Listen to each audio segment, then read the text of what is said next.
welcome once again to Foxfire Farmhouse, the podcast. We are glad that you have chosen to dive right in with us today into the podcast that deals with all things movies and storytelling. Oh, yeah. I'm your host, Josh Bartels. Hi, Josh. Glad to be here. Thanks for inviting me. It's good. It's good to have you here. And who are you? I am actually the host, and he is my co-host. Plot twist. Role reversal. Plot twist. No, I'm Elijah, and that's it. That's all I shall be known as. He's a co-host. We are both technically co-hosts Technically, because we are both the hosts of the show. and we're We cooperatively hosting. We only ever work out the technical roles of the podcast on the podcast. There you go. We don't do this stuff behind the scenes. No, we don't. Elijah and I never talk in real life. We actually We literally only don't. ever come in here, sit down, and we don't talk to each other until we press record. Go to the same church, and I purposely don't talk to him because Yep. I want to save that sweet, sweet content for the listener, Just for you. just for the listener. Elijah and I could have a good time together if it wasn't for you. Mm-hmm. You guys have ruined our lives. Are we supposed to guilt trip the audience into some kind of thing in the beginning? So- Is that how we do it? I think so. Okay. So that means that you guys have to listen to this to make it worth it. Otherwise, Yeah. you guys are just And you've ruined gotta review what it. could have been a great friendship. Let us know how terrible the on-air friendship is. Mm-hmm. Because if it's so bad, then maybe we'll cut the on-air friendship and just go back to normal life. Yeah. Normal living, hanging It's out, going with pretty good. hanging out with our families, you know. I know. I haven't seen my Stuff like family that. in forever. He's just been down here stuck Yeah, in I've his just been basement. sitting in the basement on like pause, waiting for next podcast. Oh. Just living off of coffee and nos and crickets and Yep. spiders And raccoons. and raccoons. Actually, I talked to my buddy about that. Mhm. Little back to the Oh, flashback. man. Going back. He's like, that is not a deer. I don't think it is either. No, it's probably like he's like he said it's a varmint of some sort. It's probably a possum or something. Interesting. Or he said it even could have been a rat. It could have just been, it must have just been total coincidence Mm-hmm. that we deer heard this rep. crazy noise. And They walked could have out and there's scared a it. deer. That's true. Yeah. So, anyway, the mystery of episode 2. Go back and listen and solve the mystery. Solve. Tell us what kind of critter that was Synergy is calling what's out. happening right now. Yeah, You have to go back. episodes just rolling together. Intermingled. Yep. All right. So we usually start off the podcast episodes with something that we've been finding really cool or really exciting. And I just, as of this recording, watched Dune. And it is lucky. beautifully fantastic. I imagine it is. It's wonderful. And I am still processing what I think about it in terms of it's standing on its own as a movie because You read of course, book, the first time didn't yeah, I did. The first time you watch it, there's so much that you're thinking, oh, what are they going to do? Are they going to have this in it? Are they going to have that in it? And so I'm bringing so much of the story to the screen.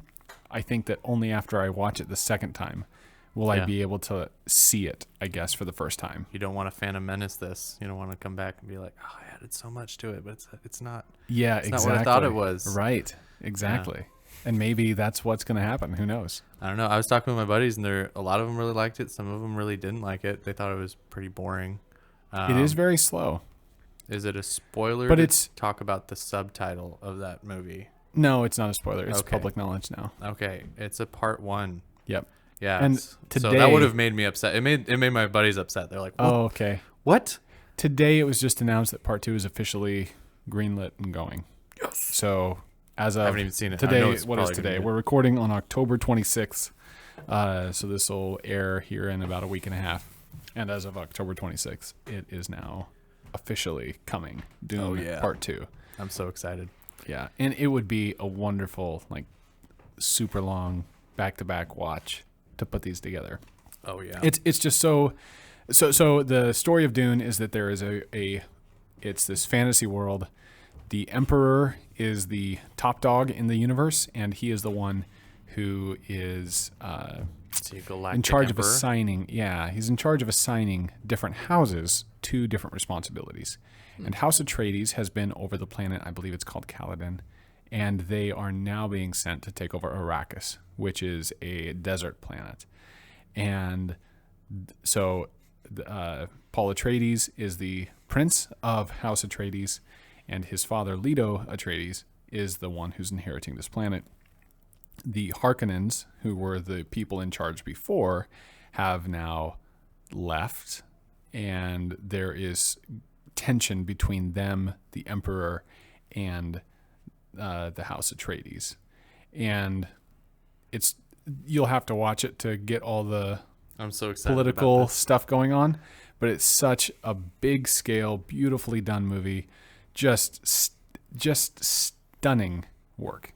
Really, really good. That's awesome. And it's worth every minute of it. So you should go watch the movie. I love movies with houses and all sorts of things Yeah. like that, political intrigue. Oh, it's delightful. It doesn't and seem- it has big action sets, like big action stuff, but so grounded and so character based that it's that classic mashup between the indie art house type film and the big blockbuster movie. Yeah.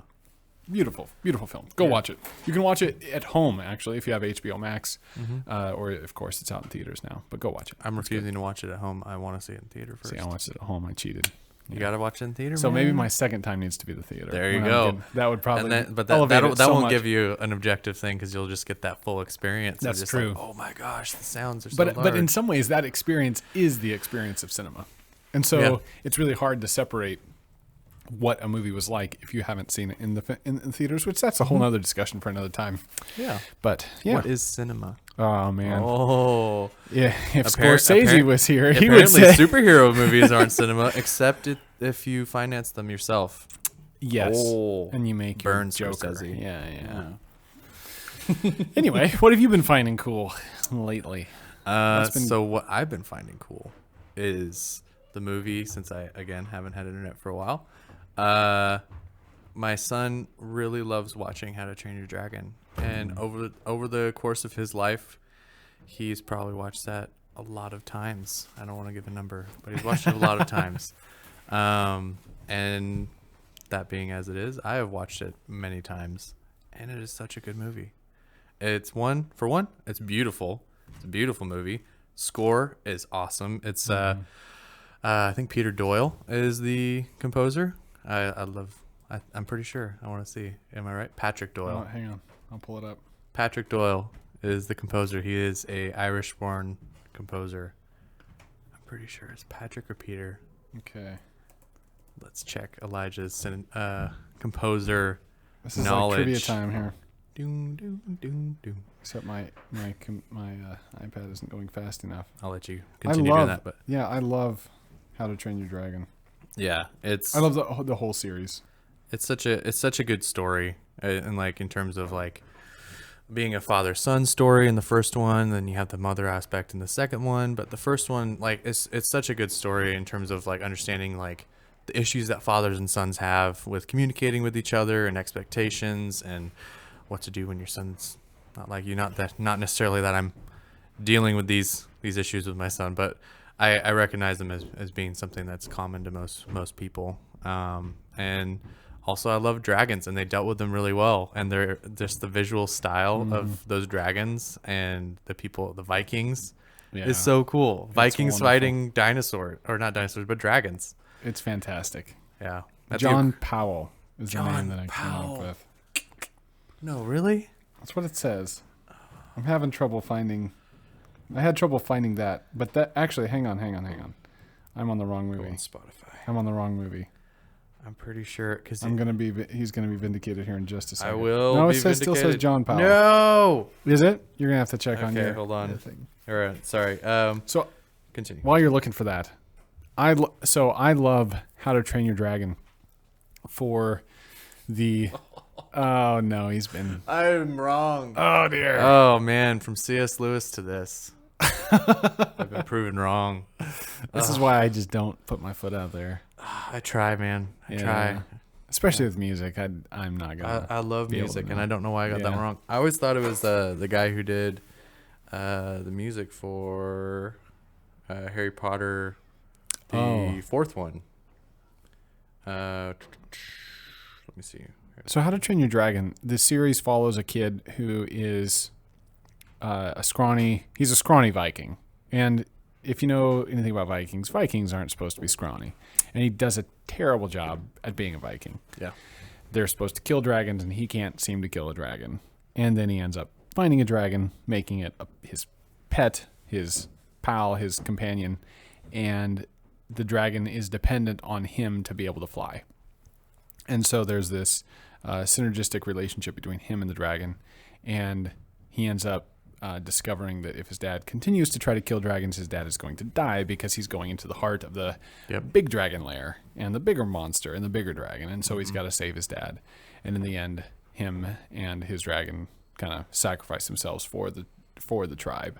And so it's a beautiful movie, wonderful situation about fathers and sons, and it's not the typical stupid father trope of a lot of Disney and Pixar stuff where you've got Junior knows best. You know, he's really the one, and Dad just has to get on board because it doesn't. I don't know how to specifically.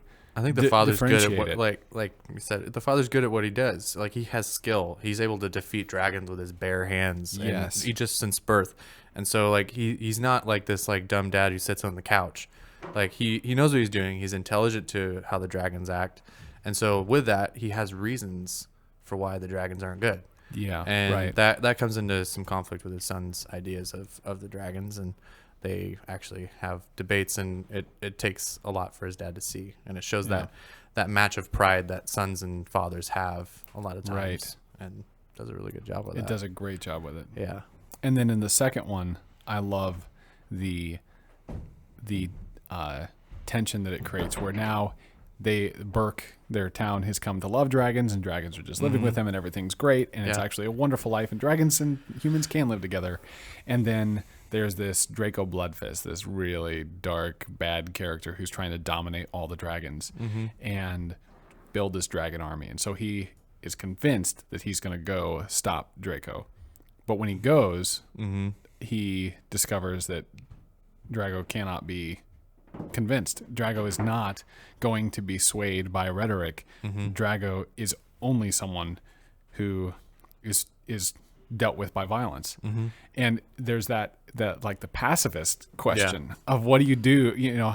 Should we be pacifist? Like, so there's some heavy themes in these kids movies that are just so great. So good for adults and kids. Yeah, it's a good story, and we're probably going to revisit this subject in the future, but just like showing your kids movies that are good stories, that have true things about them, that have a beginning, middle, and an end, that have lessons learned. That way they can learn what a good story is. So that way when they're living their life, they just inherently know what a good story is. And if you know what a good story is, and this was going to connect with Rango, is connecting those stories to real life, living a life that is like the story that you believe in, and actually making that happen, and propelling yourself into conflict, just as the characters that you admire. The characters that you admire in the stories are the types of characters you should try to be. Exactly. And often, as a kids author that I really like to follow says, when you're stuck, not knowing what you're supposed to do, step back and ask yourself, what would my character in my story do that would be interesting or good or right? And see yourself as a part of a story, and what would he do? And that thing might be terribly scary, it might demand bravery, and it might be very risky, but if the character in your story would do that, the character that you would want to be, then do that, even if it's whatever the cost. So definitely. And I'm going to give away my big rule for parents as far as choosing stuff for their kids to watch. If you do not enjoy watching the film or the show, don't let your kids watch it. And I think I've got bigger reasons for that, but the most practical reason is that when your kids start watching one thing, they are going to want, especially when they're really young, they're going to want to watch it again and again and again and again. So if you don't want to be driven insane, choose something that you don't mind watching again and again and again and again. That's my rule. Yeah. That was my family, my wife and I's rule. It's a good rule. Kids stuff. So I like it. So speaking of movies that we have watched again and again and again with our kids, we're going to dive into one of my all-time favorite movies, and that is the movie Rango, starring Johnny Depp, directed by Gore Verbinski. Gore Verbinski. He's the man. Made a kids film, although it's not. I would argue that this isn't exactly a kids film, but So I have on the Foxfire Farmhouse website a section for Foxfire Recommends, and I split it up, the categories of my recommendations based on foods almost. So here's my categories. I've got junk food, I've got snack food, I have roller coasters, so that's not food. But then I have roller coasters for older riders. That's where things like Mad Max fall into the category. Movies that are just a good ride.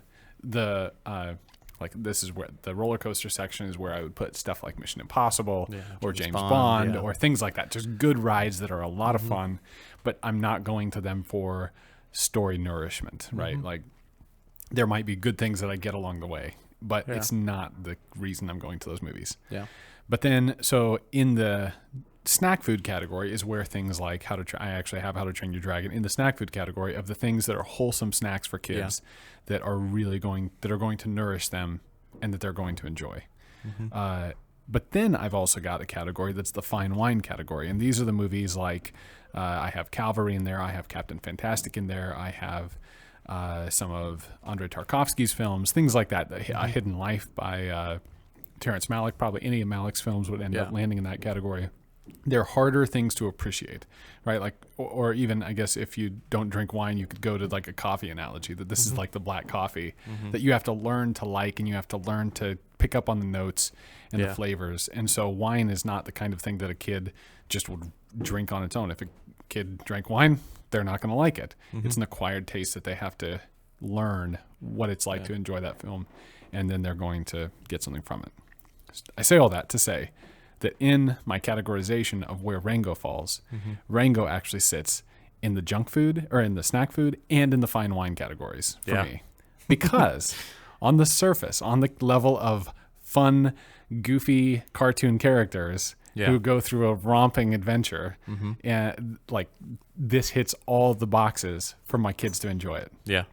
But then on the level of fine wine, it has something more there that is valuable and is the kind of thing that an adult with good taste could find enjoyable. So that's how it kind of defies the categories, like you're saying.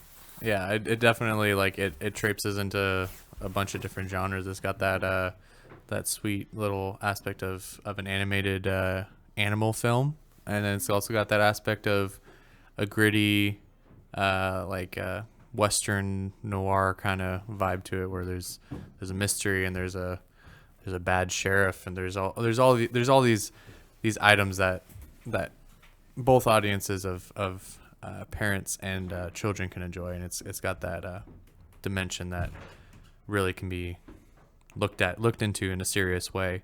I mean, you just look at the director. I mean, this isn't a children's movie director. You're not talking about somebody who directs comedy all the time. It's somebody who directed, I mean, he directed a couple of Disney movies, but they're like Pirates of the Caribbean, Lone Ranger, and a couple other films that I haven't actually watched.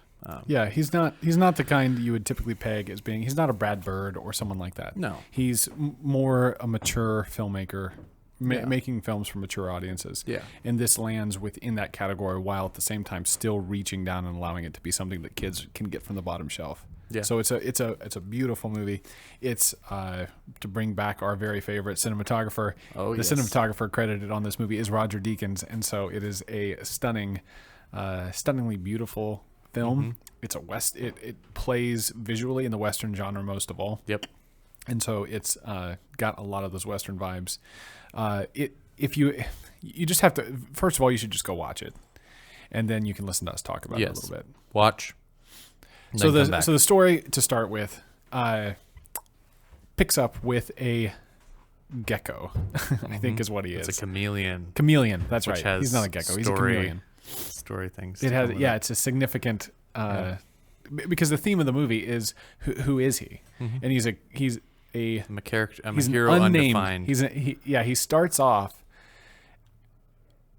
acting as though he's in a theater play. I didn't realize that he didn't have a name. He doesn't have a name. Until he invents his Rango name. is his own name. There is no name for this character. It's like The Man with No Name, Clint Eastwood. Yep, and that comes in later too. So there's all sorts of Western vibes that are being pulled off here, but that he starts in this not an aquarium, because it's not full of water. Terrarium. So he starts inside this terrarium. Yeah, and all he has is this half mannequin. He's got a goldfish, a wind-up goldfish, a dead cockroach, and a palm tree, and then that's all he's got. Yep. And he's got one of those sword, toothpicks for sandwiches that he's holding in his hand, and he's wearing a Hawaiian shirt. And that Love it. it's Let me pitch this movie to you. Here's the scene. It's a lizard of some sort, a chameleon, and he's in a terrarium, and this is what he has around him. He's also in the back of a car. Yeah, which you don't find out until Yeah. the moment that everything kicks off, because he says, "Oh, it's just so gloriously self-aware in the beginning."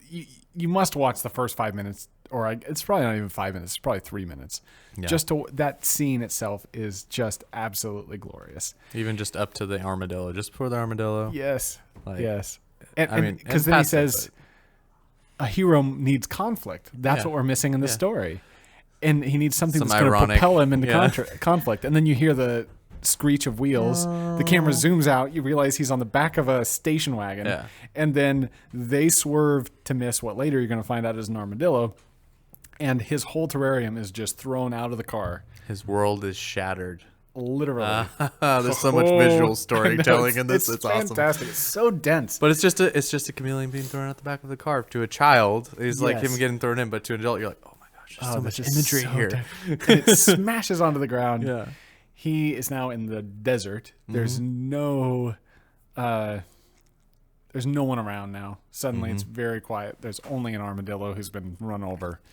And this movie just sounds ridiculous talking about it, but that's why you must watch it, is because it is gloriously ridiculous. Yeah. And then he's trying to find water in a town called Dirt.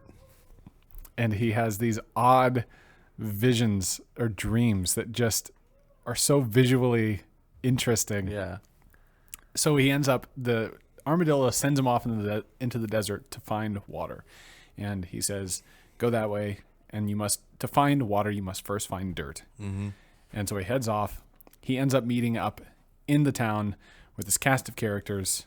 And all of the characters, I have to stop and pause and talk about them for a moment, are beautifully distinct. These are not the kind, these are not your generic animal characters like something you'd see in a Disney movie such as Zootopia or they're not clean. They're not or symmetrical. No, none of them are symmetrical. Not even the main character is symmetrical. They're all just these beautifully designed characters. This is the first animated film made by Industrial Lights and Magic, ILM. And they're the ones who do special effects and visual effects for big budget movies like Star Wars, Jurassic Park. These are the people behind the technology that really has propelled the industry forward. And so this is the first film made by them, and it shows. It's just they're really flexing stunning. all their muscles. Like Absolutely. every character has so much detail on them, just down to like the little little quirks that they have. Like a lot of them have like these twitches that It's they delicious. have, and it's just awesome. Wonderful stuff. And so the characters themselves are great to just watch. Yeah. And there's all sorts of characters. There's a Dirty and spider. grimy. There's like a tarantula. There's different types of lizards. There's a crow. I mean, just all sorts of different characters that come into it. And like a mole. I just thought of that part. Yeah, you got. You'll understand if you watch the movie. But so then he shows up into town. He goes into the saloon to get water. He asks for water. Everyone thinks he's crazy because the town is running low on water, which he discovers through this. They give him cactus juice, but cactus juice is like a super stiff moonshine to them. That's how it's played. Anyway, he gets a drink, but then in walks. But as they ask who he is and where he's from, he realizes that he can be theatrical here and make up who he is. And so there's on the cactus bottle of cactus juice, it comes from Durango, and his thumb is over the Dur, and all he's got is the Rango. And so he calls himself Rango, and that becomes the name of his character. And he makes up the story about how he has this great monologue there describing who he is. And killed the whatchamacallit brothers. Well, he doesn't get, that's not in the monologue. So he gives this monologue about who he is, and it's the kind of monologue I would love to memorize and be able to quote on the spot, because it's just splendid. But Johnny Depp does a good job. Yes. Yeah. And so at the end of the monologue, he is. They ask him, "Are you the one that killed the Jenkins brothers?" And he says, "Yep." With one bullet. And then he's like, all 7 of them. And then he has to come up with a big story about how he killed all seven. Yeah, it goes outside and then cuts back to him in the middle of telling the story. And then it bounced off of this. And and so then to speed up, we're taking a long time. Dysentery. We're taking a long time to describe this plot because we love this movie too much, and I apologize to our viewers. You need to watch this movie. It's most definitely a talk that is more like an insider talk that you're here wondering what we're talking about. And so I really hope that you've seen this movie so that you can be in on it too. But the rest of the plot goes that he becomes the sheriff and is responsible for protecting the town's water supply, which he doesn't do. The town's water supply is stolen, and now there's a mystery, and they've got to figure out who's behind it, what's going on. Why is the town's water drying up? Because it even dries up even more while he's there. Yeah. And so it's this big mystery of him trying to figure out what's going on. All with the backdrop of, it turns out that the guy who made him the sheriff is the bad guy. He's the one controlling the water, and he's the one who needs stopped. But then he calls in Rattlesnake Jake, who is the kind of gunslinger villain, the gun for hire that he calls in to take care of the sheriff. If you've seen A Few Dollars More, he's the guy with the hat. He's the big brim hat. Yeah. And it's awesome. There's so many callbacks in this entire film. And so when he shows up, then he puts the lie to Rango, that Rango is a nobody, that Rango is a total fiction, someone that he's made up. And he's sent off away from town. Didn't Jeffrey Rush play him? Or is it the... I can't picture Jeffrey Rush. I don't... Pirates of the Caribbean guy. Oh, no, it's the guy from... I'm trying to think of a good example of what that guy's from. Bill Nighy. Yep, Bill Nighy. Yep, that's the guy. And he Barbosa. Yes. So he not sends, Barbosa. That's Jeffrey Rush. No, he's Davy Jones. Davy Jones. Yeah. The both have worked with Gore Verbinski. Yep, the tentacle beard guy. And he sends Rango out of town. Yep. And Rango is left to go, and Rango goes back and crosses the road and all this other stuff. You just got to watch it to understand. But he goes out into the desert and he finds the Spirit of the West, which is basically rides Clint an Eastwood. alabaster chariot with his golden guardians. It's basically Clint Eastwood with his Oscars in the back of his golf cart while he's out with a metal detector finding scraps at the bottom of an old lake. Yep. And so, again, this stuff all sounds absolutely bizarre. But it totally plays. But it's totally wonderful. And this Timothy Olyphant played him. Yes. Yeah. And so it's you've got to go watch it. Yeah. I don't even know why we're doing this podcast. We should just be watching Rango instead of doing a podcast. It's such a good movie. So so to make that, we're already 30 minutes into this chatting about the show. Oh yeah. But just to back out, I think that like what it does that's so valuable is that it's this character trying to find out who he is or trying to create himself, really, is what he's doing. He has no identity, and he tries to create it on his own. And it goes well for a while, but then inevitably everything comes crashing down and his identity is all fake. And he leaves. He has this moment of enlightenment of crossing the road. Yeah. But it's talking to the Spirit of the West that he ends up realizing the Spirit of the West tells him that it's not about you, it's about them. It's about what the people need and who cares who you are. If you are there and these people need you to do something for them, then just go be who you need to be for them. And that's where we find our identity. And I don't know if this is how the filmmakers would have described the whole thing, but what I think it does demonstrate realistically is that our own identity is not found by our self-creation. That has never been how people have found in the past who they are. You know who you are based on who you have to serve and what skills and abilities you have to use in service of the good of other people. Like for men who we always want to like strive to figure out who we are, and it's always a struggle, and that's why we have these midlife crises and all these things. It's a struggle because you're like, who am I? Who am I now that some things have changed? Like, I think it's important for us to remember, and it saves us a lot of trouble most of the times, is to remember that we're fathers, that we're husbands. Like these are things that define us. We're employees, or supervisors, or whatever we are. It's honestly like your responsibilities and being the best at your responsibility is really one of the things that makes you. And I think some of that midlife crisis idea comes from thinking that we are supposed to create our own identity, and we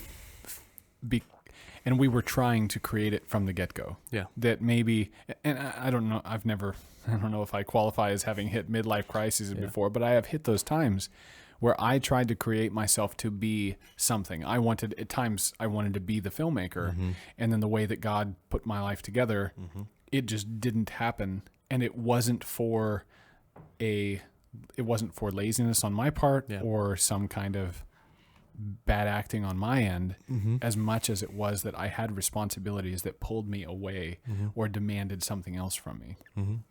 And that pull felt bad. It feels like, well, who am like, look at my life. It's not what I wanted to create. Yeah. And if it's not what I wanted to create, is it actually the right life, right? Is it just that I've been lazy and not pushed hard enough to make my life what I wanted it to be? But and often that's a lie that we believe. Yes. And whenever you see these destructive situations where people just up and leave their families and all that stuff, it's because of that. It's that selfish idea of, like you're saying, it's I'm creating myself. Like these are my responsibilities, not my actual responsibilities that I have currently.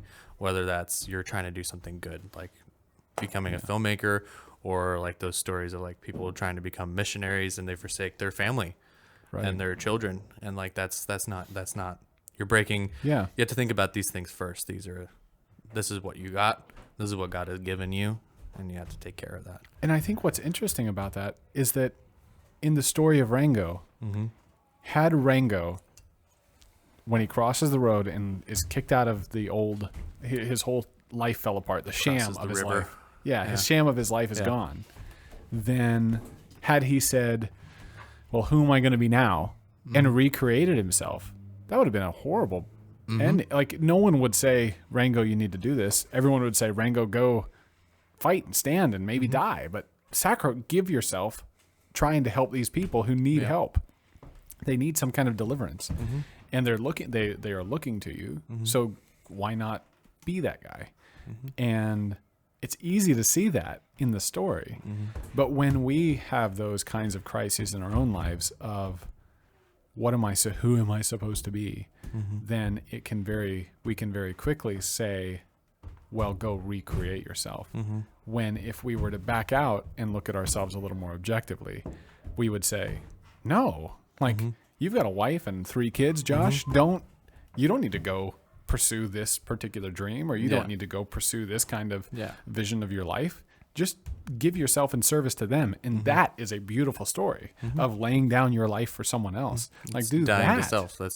That's our goal, is to take what God has given us and to do the best at it, and all aspects of life, from mundane to like large roles that we have, like, and just it goes to every relationship. Who am I, and what is my responsibility to this relationship? Like, for my wife, I'm her husband. To my son, I'm his father. And to my pastor, I'm a member of his congregation, and all these things. And to my supervisor, I'm his servant, I'm his employee. And so, like, it's all of that, and then doing the best at who you recognize that you are.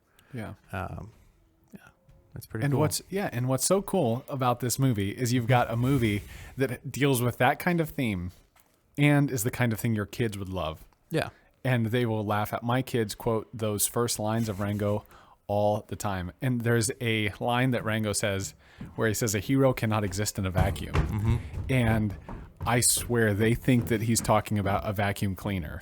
And so they repeat that line so much. And hero cannot exist. There's a line that he says, hark, who goes there? And they will say that. They love the movie. Yeah. And they would watch it again and again, more than most movies. A little too good. I do that one all the time. I think that's what I've taken out of the movie. You're good. That's a little too good.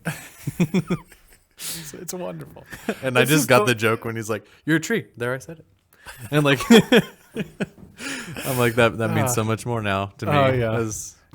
Somebody who he's like, you're a little wooden. But yeah, it's good. So it's just, you've got to go watch this movie. Watch it with your kids. I will warn you that there are innuendos in the film. But Pretty much straight out. But I think that the innuendos are all lost on the kids. Yeah. Right? These are the kind of, I mean, maybe if you had teenagers or something, but by the time the kids are of age to be getting the innuendos, it's probably not inappropriate for them to hear them. So, but man, it's a good movie. It's the kind of movie that you might be wondering, what in the world am I watching? But stick to it. And when you go to see it, like, don't sit there and like go, oh, okay, I got to put my analyzing pants on. Like, enjoy the movie. Oh, yeah. Like, it's a movie to be enjoyed. Absolutely. And then you can analyze it. Like any movie. Enjoy the movie. It's a boring existence to analyze every movie. Yeah. Like, enjoy them. So most of the time, I think that the default should be watch the movie, enjoy it, and then if you enjoyed it, ask yourself, why did I enjoy it? Think about it. And if you hated it, ask yourself, what did I hate about this movie?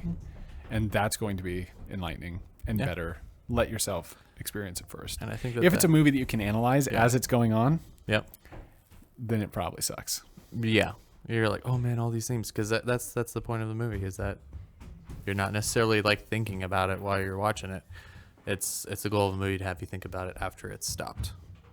Like, right. You want to keep thinking about it. You want to keep thinking about the themes, and that was one thing I was watching. One of the directors, he was like, that's a good movie. Is when I've made you think about it the next day. He's like, that's my measure of success. Yeah. So that's cool. So go out and watch Rango. Go out and watch How to out. Train Your Dragon. The three of them, which we didn't So mention, but good. it was also cinematographer Roger Deakins. Oh yeah, second one. Yep, the second one was And directed by Redemption. Patrick Doyle did do the fourth Harry Potter, and it does sound similar, but it is John Powell. So I did know it's not some random. There we go. Got There's my the cred back. connection. He Even knows though what I he's- was he wrong. knows what I he's was talking- still he wrong. knows what he's talking about, guys. So Anyway, yeah, well, that's been another episode of Foxfire Farmhouse, the podcast. We're glad that you've stuck with us to the end. If you like the podcast or if you hate the podcast, leave us a review and rating written on, preferably tell us why you hate us or why you love us if you can. Otherwise, just, give us some kind of feedback. Yeah. You can find the Foxfire Farmhouse Facebook page on Facebook, obviously. And you can get in touch with us there, or you can email us at podcast@foxfirefarmhouse.com. God willing, that will be running by the time you hear this podcast. Anyway, that's the end. This is the end of the podcast. Thanks for listening. Thank you. Bye. Bye.